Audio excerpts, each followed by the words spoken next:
I wonder, is it really true that the best movie soundtracks are the ones you don't notice? I mean, I get it. A good movie soundtrack is one that sort of works into your subconscious and enhances a film rather than takes it over. But surely there are some movie soundtracks that are worth listening to. I mean, if you saw the recent movie, The Witch, probably the most talked about soundtrack out right now, you know what I mean. Well, tonight we're going to sit down and talk to a composer. He has composed over 60 movie soundtracks, and The Witch is one of them. In a few moments, we're going to sit down with Mark Korven. I'm Thom Ernst, and this is Making Movies, the Canadian way.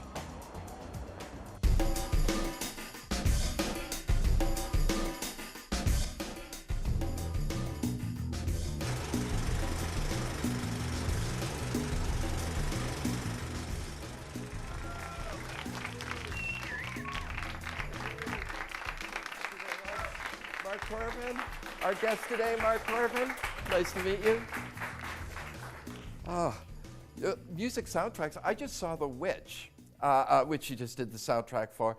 I don't know if that movie would be the same without that incredible score you add to it. I mean, it just changes some scenes incredibly.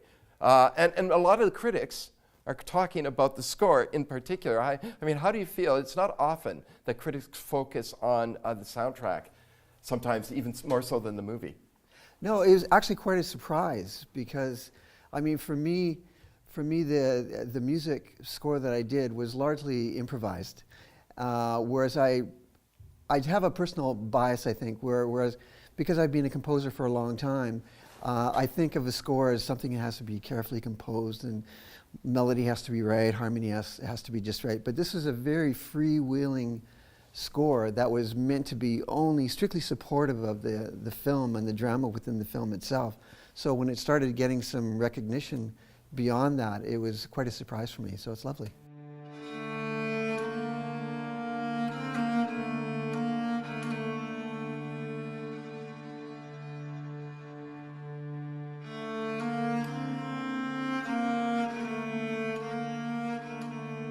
There is a sort of a theory going around, or I think it's probably something you hear about every composer of the music in the film, is that a good movie soundtrack is one that you don't hear or don't notice. Now, that said, where would we be without the soundtrack from The Third Man, Chariots of Fire, Jaws, Indiana Jones? I mean, is that necessarily true, that a good soundtrack is one we don't hear? Well, it's a blanket statement that I really don't agree with, because it really depends on the situation. Because where would we be without those beautiful sweeping melodies, like, you know, the big Gone with the Wind theme or the Star Wars theme? You know, you got to have that stuff. But most of what I do and most other composers do is supportive background music. That's our bread and butter, meat and potatoes. That's where we spend most of our time. We think of it like this: the dialogue is the melody, and the music is the background harmony. We're always supporting the words. We're behind the scenes all the time. And then sometimes, but then there's silence too. And if you talk to any composer, they talk about composing the silence. And does that occur as well in filmmaking? Oh, absolutely. What happens a lot in what I see is you'll have an insecure director, and they show me their film, and there's wall-to-wall music right to the whole thing, and it's like, you know, how can I miss you if you never go away? You know, music is always there. And you never get a chance to have that stirring moment of when the music enters. Yeah. You know, so having those spaces is completely invaluable. Like having, let's say, the first half of the movie with no music at all, and then the music cue comes in totally the right place, it can just lift the whole film. So absolutely, playing with silence, really important. And there's some movies that just have the music score coming through the radio. That's the only time you'll hear the music. And other parts, there's silence, etc. Those moments are scored as well, but it's a different type of scoring for the film.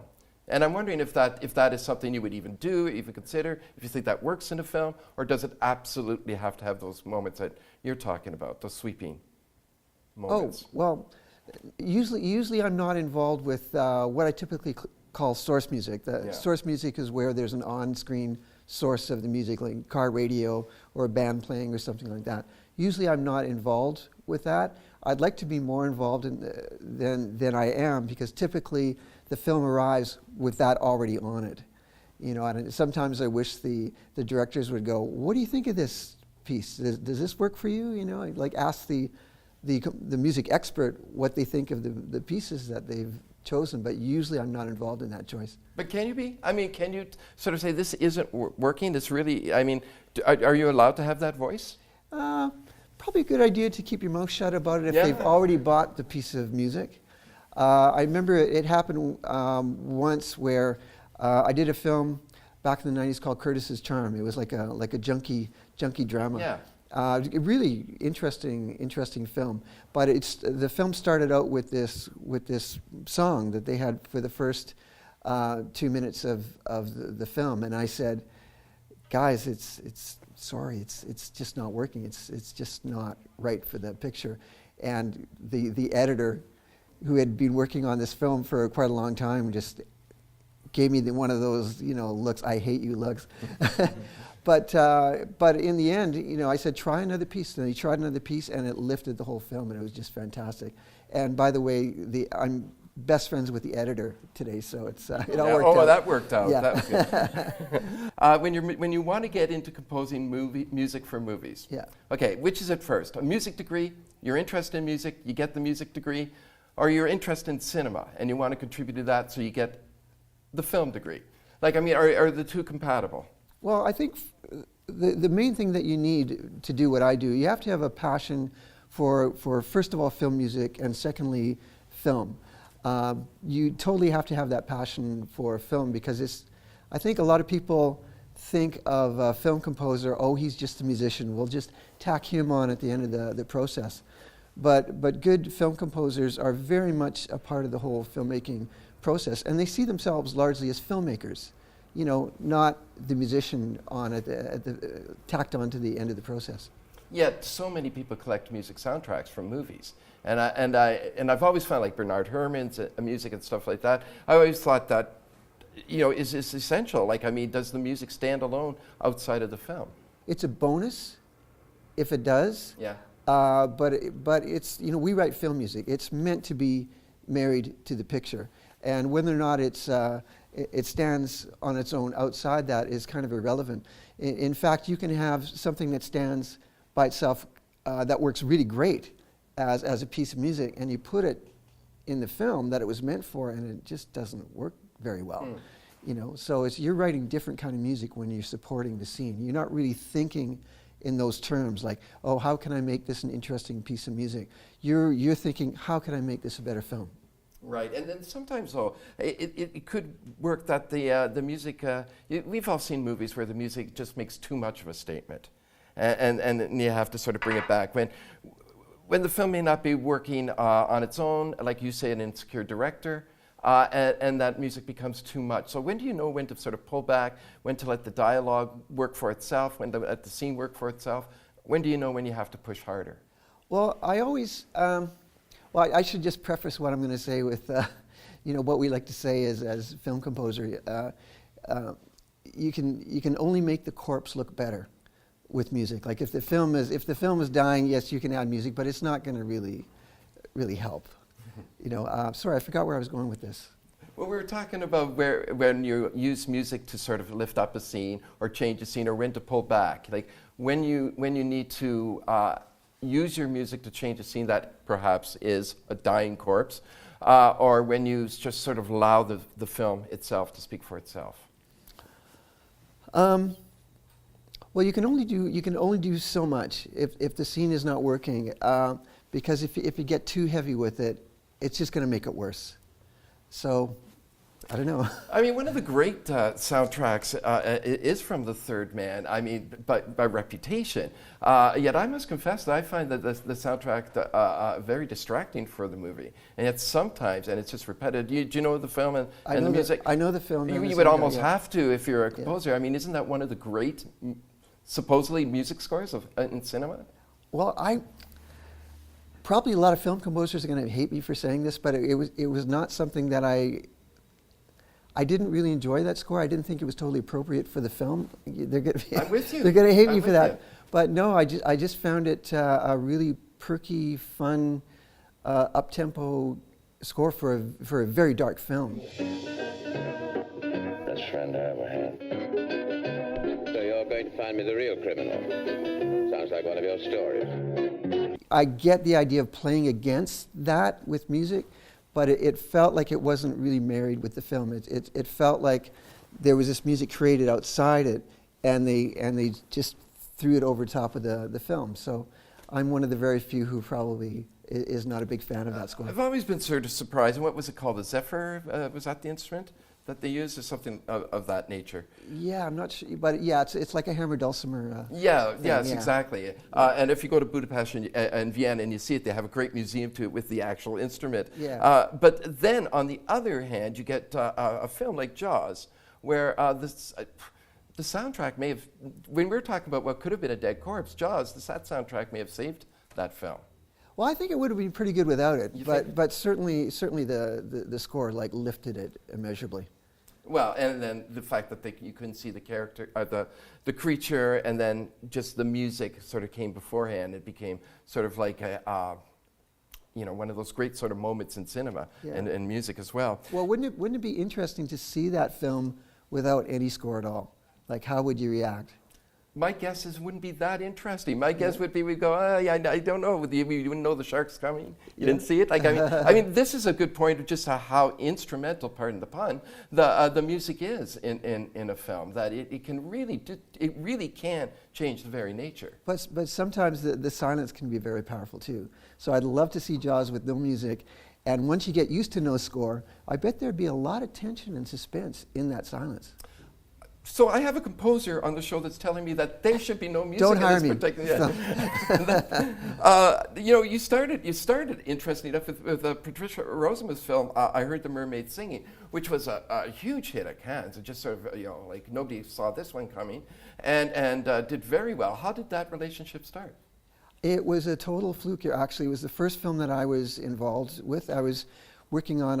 I used to be like a left of center quirky pop singer-songwriter person, and I was working on an album, and the producer for the album, John Switzer, was friends with Patricia when she was just starting this film, and so unbeknownst to me, he snuck some of the bed tracks, the tracks without vocals, and he gave it to her, and she cut it into her film and said, that's working pretty good. Would you like to do the score? So I said, what the heck, I have no idea what I'm doing, but sure, I'll give it a try. And then it wound up going to Cannes and winning one of the prizes there. Yes, so it did, yeah. we were all just, holy geez, what happened? Did you go to Cannes with her? No. Ah. No, I would have, I regret it now, certainly. Yeah. Well, so you were in a band before this, then? Yeah, it was my own band, yeah. And what was it called?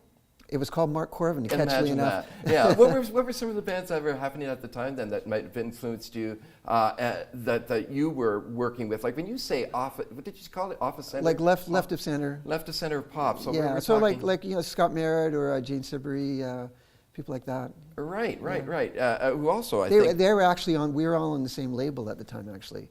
Scott was and Jane was. We were. because John was producing both of them at the That's time. right. That's right. Yeah. That's right. I remember the time. Yeah. So what about film composers at the time?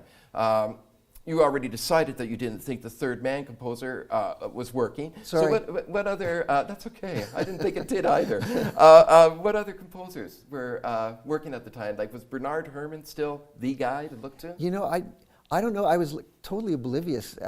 I was like a pop singer songwriter at the time, so I knew nothing about film music. Like I said, it was a complete fluke, and it wasn't till the years went by that I started learning more about the history of film music and started learning more about the process and about crafting of film and all that. So that all came later. So when the first film's a fluke, what's the second film like? Because now people think, oh, you know what to do, you know the format, when in fact it was a fluke, and now you have to learn it. And you said you started learning film history, etc. So how difficult was the second film then to score?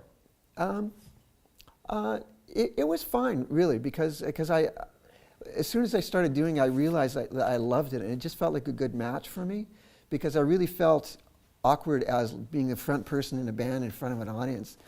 I felt way more comfortable being the behind the scenes person, just like working in my own. So as soon as I started doing it, I knew that it was right for me. So I loved it. That's interesting. I was going to ask if, well, I'm still asking, if you missed being in a pop band, being in the band. Clearly not. Clearly that wasn't the right journey for you. No, I'm fine. You know, and the other bonus is you can make way more money doing what I do than you can playing in bars every night, which I did for a long time. Playing in bars, yeah. Yeah, oh yeah. But the music scene was different back a few years ago. You know, back then you actually got paid to play music in bars, but now you have to, you know, pay to play and things like that. It's crazy. Is that right? I don't even know what they do now. But the film composing, is it possible to do that? Are there certain disciplines though that you absolutely have to adhere to? Well, I think a lot of people get into it thinking that it's about music and it's about scoring and learning about scores, and not enough people get into it realizing that you have to learn about film. You have to be able to take apart a story and understand what makes that clock tick. You have to understand the whole process of film, you know, right from story to pre-production to shooting, editing. You have to, when the director comes into your studio, you have to be able to have some understanding of what they've been through over the last 1 to 5 years. You know, that's very important from an empathetic standpoint, and as well from the craft of what you do. When I first started learning about film was when I started shooting some of my own short films, and then I got it. Because when the director came into my studio, it was just, come here, let me give you a big bear hug. You know, I understand, or I have some small understanding of what you've been through. You know, I am here to serve you. You are my master. Tell me what to do. I will make your film better. You know, it was definitely a complete change of perspective. You know, park your ego at the door, help the director achieve their vision of what the film is. But so when you're talking about the vision, and you're talking also about the journey of the director, the filmmaker himself, not just the story. So I mean, you can't really start developing an idea of the music by reading the script. You actually have to talk to the director. You have to see the film. Yeah, you can't really make it. You can't make any musical choices based on a script. Certainly, you know, you have to have, number one, full understanding of the story.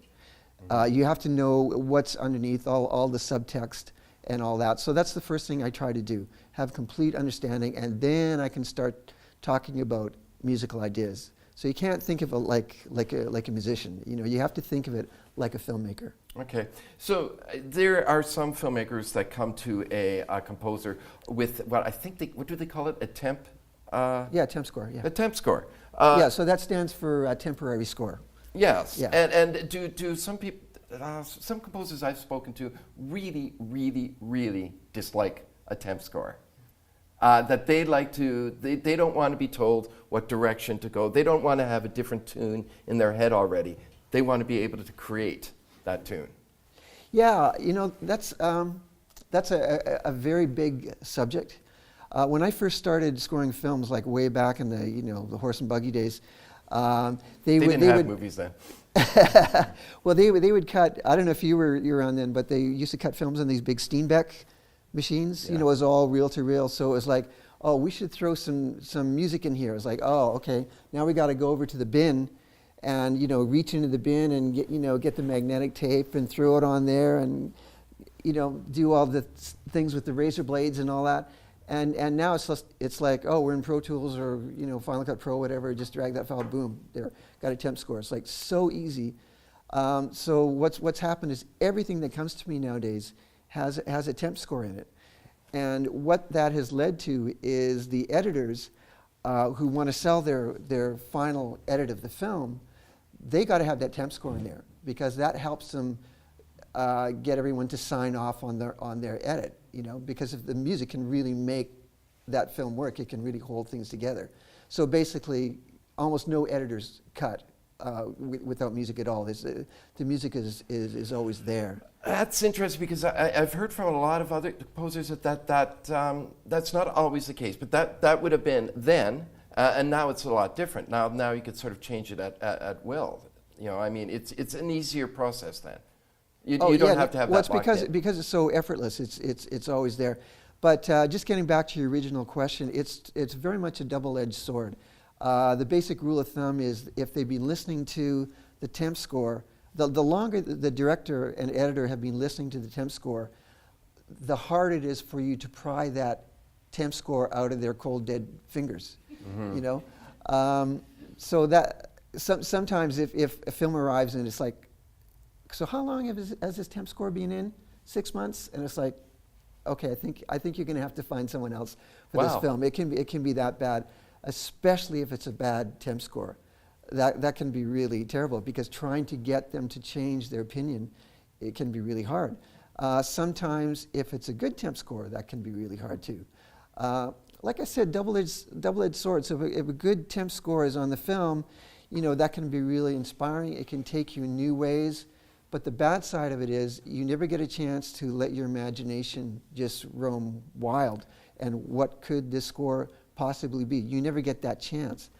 Like I said, that I never get that chance anymore, so I miss that. In the case of The Witch, it had a complete, fully developed temp score. That was quite good. So my job became, okay, how can I get them to push beyond this and develop those ideas a little further?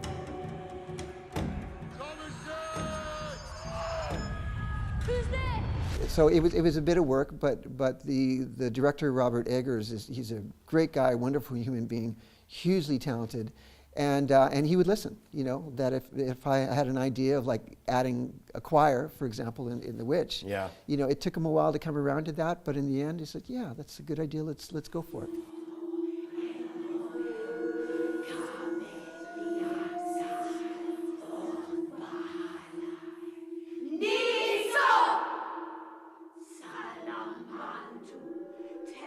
How do you build that trust? Because obviously it is based on trust. Well, then. he basically moved into my house for.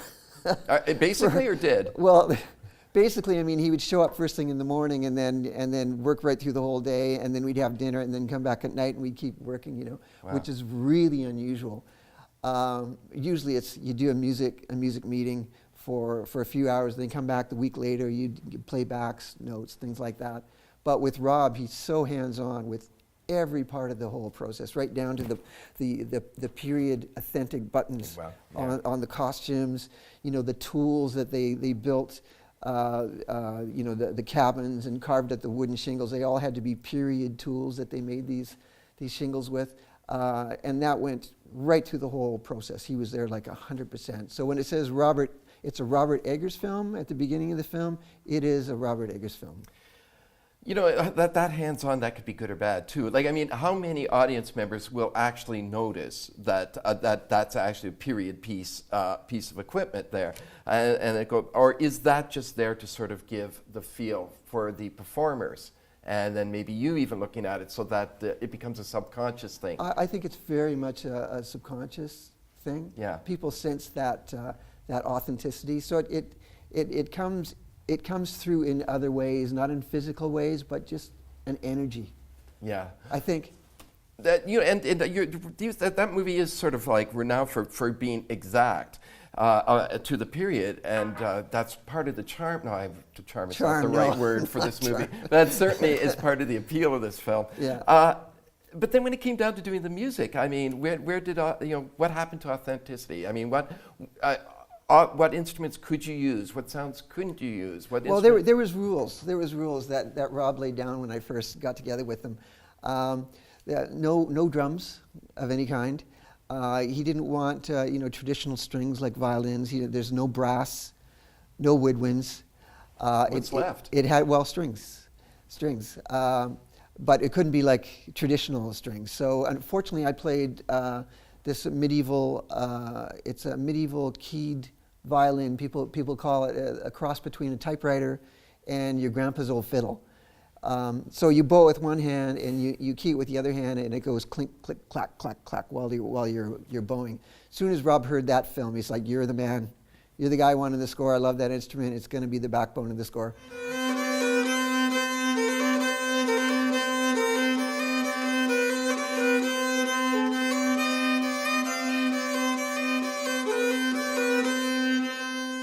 Okay, where do you get that instrument? I mean, who's even, how do you get a hold of these things, let alone learn how to play it? Well, I've been playing it for years, fortunately, and I was waiting for a chance for it to pay for itself, and it finally did.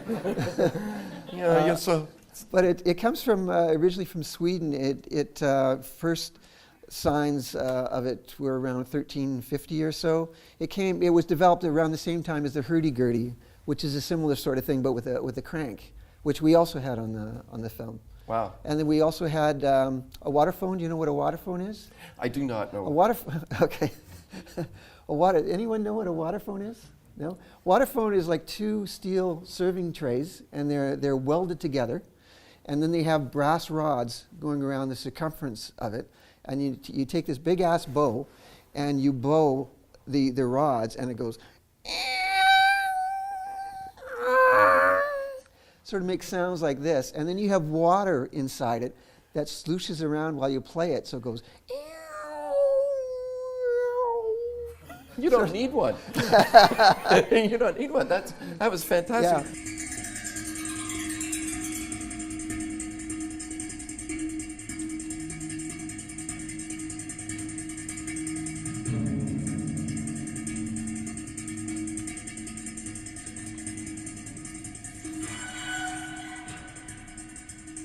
I could understand why maybe you moved on from being a pop band, because I don't think there was a lot of room for these instruments in a pop band. No. I mean, I have a very limited attention span, which is the reason why I got into a lot of these instruments, because I just got bored with, guitar, piano, drums. I wanted to keep my ears entertained with other sounds, like, the waterphone and the nickel harpa, and, I play like the Duke and all these weird world instruments that I just adore. So how do you get these? Again, I asked that question already, but I mean, do you actually go out and look for something new? Do you think you pretty much found every instrument that's out there, or are there still sort of musical sounds that you haven't touched yet? Or haven't heard yet? I have a lot of instruments myself. Like if you come to my studio, it's like a music museum. There's like instruments all over the place. But in the case of the nickel harpa, it's a Swedish instrument that was developed, I think, originally in Gotland. So it's from Sweden, actually. It was built by a Swedish maker. That's where they make them. And they still make them? They still make them. And in fact, they're quite popular in Sweden. Who would have thought? Very popular traditional instrument there. Well, so then there's also a lot of exploration into folk music then, too, of different eras and different countries to sort of uncover these instruments and uncover these sounds. There are a lot of merging of different sounds that aren't necessarily traditionally North American that would work well in a film, even if it's a North American film or a straight-up narrative. Yeah, for me, not so much North American. A lot of the instruments that I find work best for films are instruments where you can't really place where it's from. And the nickel harp is a really good example of that, because people hear it and they think medieval, they think Middle Ages when they hear it, but no one goes fade, and they just don't hear it in that way. And same thing with a reed instrument that I play called the Duke, which is from Armenia. But people, when they hear it, they don't think Armenia. They think sort of vaguely Middle East, sort of. Right. And that sort of thing works best in film. Unless you're doing something set in Armenia, then great. But what I like is instruments that can fit in more than one specific geographic area that a story is set. How many films have you scored now? So it's quite a few. Feature films, probably about 14 or so, and a lot of feature-length documentaries as well. Right, an excellent documentary that's out right now. I think it's Patrick Reed's film and Michelle. Yeah, Guantanamo's Child. Yeah. Guantanamo's Child. Yeah, I just saw that up at the Omar Khader. There you're doing a documentary. That's got to be completely different than having to do a narrative film that's fictional. A documentary. Now what sounds do you have to get in? I imagine, I suppose. Well, I mean, that was sort of a bizarre situation, actually, because what happened in that film is the temp score was all my music, the whole temp score, which was great, but then they had to turn this thing around so quickly that I didn't have time to compose. So what you're hearing is 90% temp score. But it's your score, so but it's it's my kind score. of isn't a Yeah, temp score. yeah. That is, I mean, Michelle Shepard is the director I was trying to think of Yeah. who works on that film. It's a magnificent film. You know, I mean, how do you choose your projects then?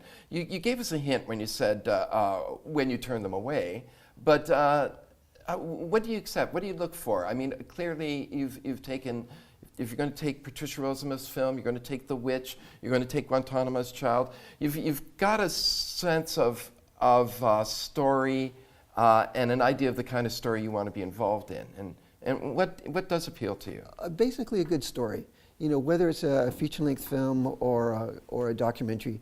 Stylistically, like where I live, you know, artistically is on the darker side of things. So it's more suspense, thriller, horror, or tragedy. You know, I'm actually quite a happy guy, but this is just where I've wound up. You know, so a lot of the documentaries that I do are, you know, they're fairly serious subject documentaries, like Shake Hands with the Devil, which I worked on. That was an intense film. So yeah. Yeah, and then you started with Patricia Rozema. Is that your first Canadian film that you worked on? That was the first film. First period. film at all? Yeah. Yeah, and then so did you stick with all Canadian filmmakers and stories? Have you thought about moving outside of Canada? Well, actually, most of the stuff I've been doing these days has been from outside Canada, because Robert is from Brooklyn, New York. And then the thing I did after that was another film from Brooklyn as well.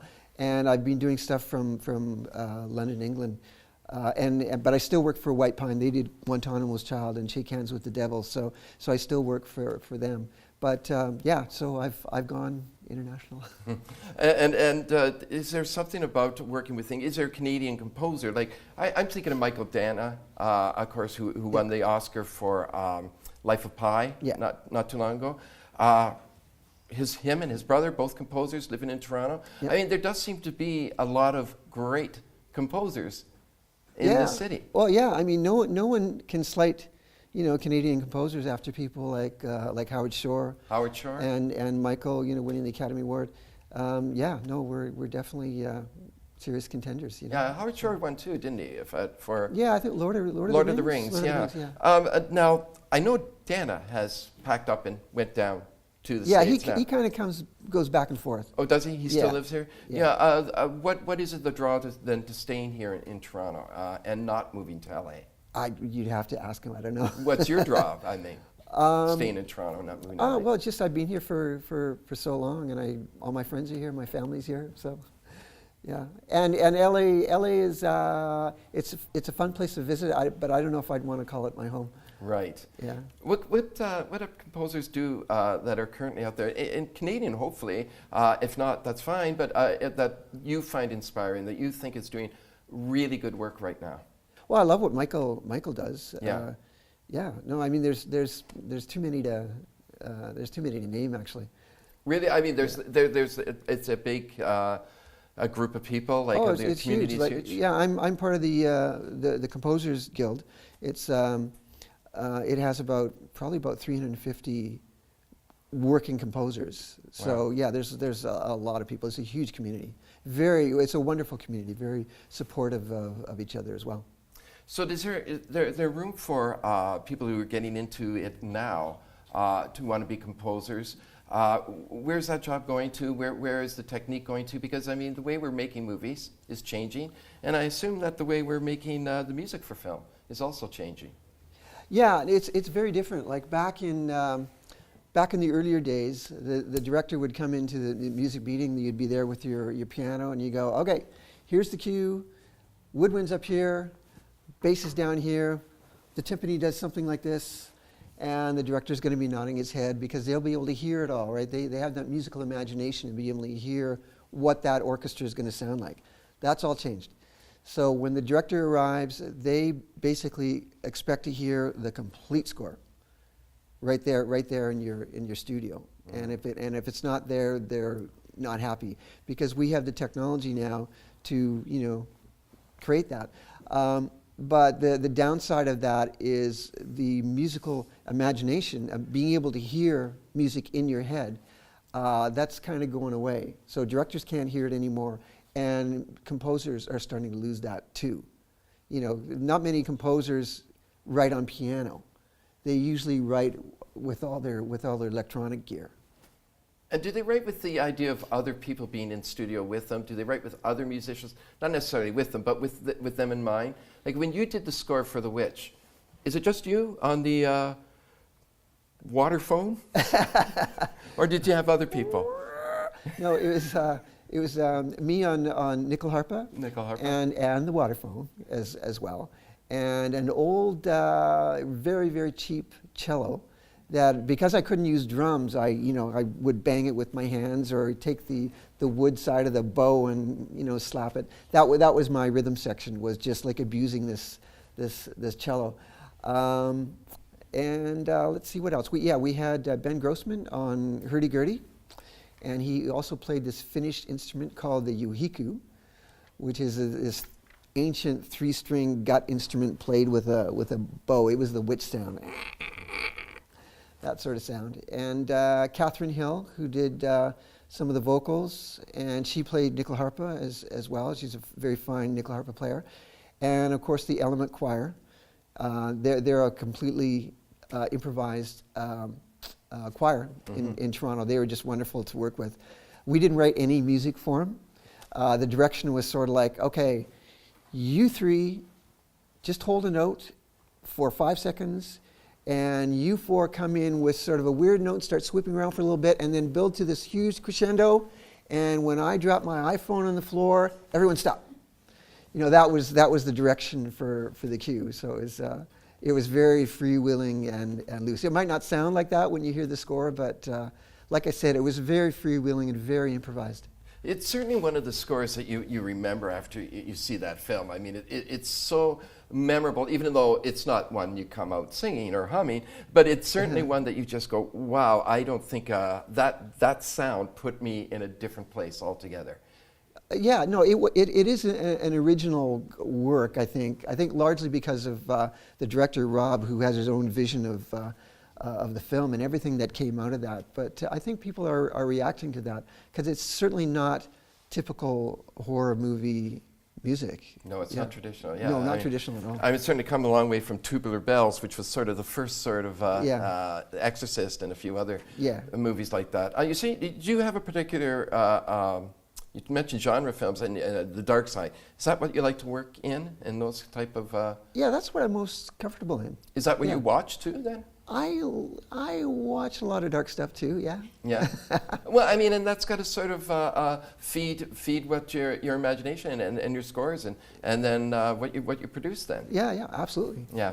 Do you know, if it's possible, if there is, you couldn't name a favorite composer because there was just too many, but a particular sort of film that you think the film soundtrack just really got it right, just one that you just hold up as exemplary. Well, I guess it's anything by Thomas Newman. Yeah. A favorite film I have of his is The Shawshank Redemption. Mm-hmm. You wouldn't change a note of that. So he would be my number one go-to person for inspiration. And as far as a Canadian filmmaker, because I think that's what you are when you do the music, is there a Canadian film that if somebody was to say, I need to see a Canadian film, you say the one Canadian film you really need to see is? That's a tricky one for me.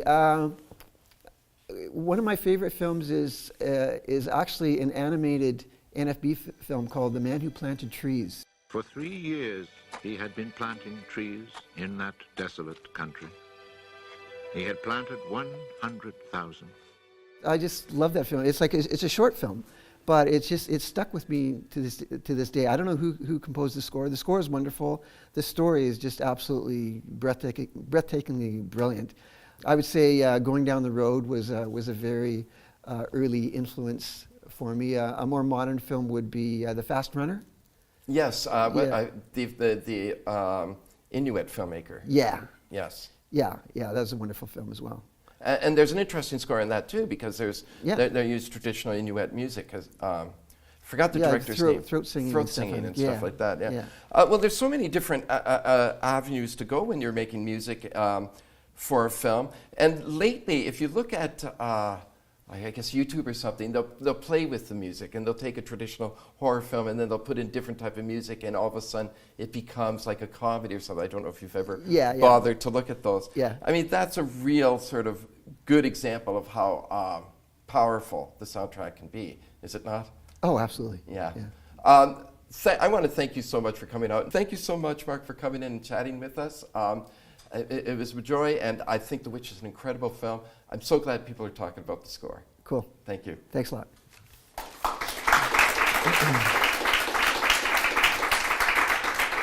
Yeah. And thank you for watching. And remember, if there's any question that I forgot to ask or you want me to ask and find out the answer to, just respond to the URL you see on the screen right now, or my Twitter feed, which is also on the screen. Thank you so much for watching. And remember, keep making movies. It is the Canadian thing to do.